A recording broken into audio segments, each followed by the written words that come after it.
The man pressed his ear to the train tracks. Based on the vibrations, he determined the gold-laden train was 2 kilometers away. He and his crew immediately brought out a large amount of lard and coated the tracks with it. Once they were done, they notified their accomplices via walkie-talkie. The accomplices, upon hearing the signal, immediately hid in the nearby woods. The train soon arrived. However, they didn't immediately hijack it. Instead, they watched it pass by.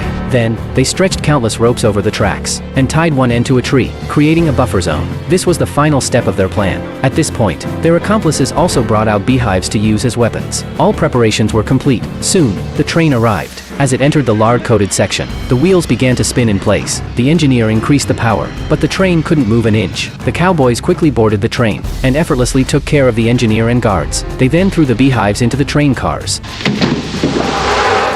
The police inside were defenseless against the bees. Even the lucky few who managed to escape were quickly taken down by the robbers outside. One cowboy released the train steam and then disconnected the car containing the gold. The police inside were still dancing with the bees. The other robbers took the opportunity to jump onto the train car, cheering and celebrating their victory. However, the heist was not over yet. On the other side, the police, having learned that the gold had been hijacked, immediately dispatched a large number of reinforcements. The police on the train, unable to stand the bee stings, jumped off.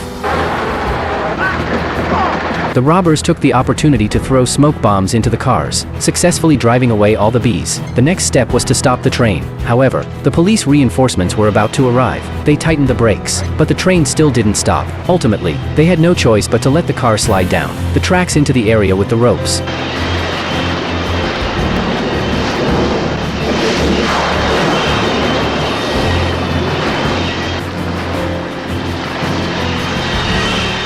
Fortunately, there were enough ropes to successfully stop the car. Everyone frantically began to grab the gold. By the time the police arrived, all that was left was the fallen engineer.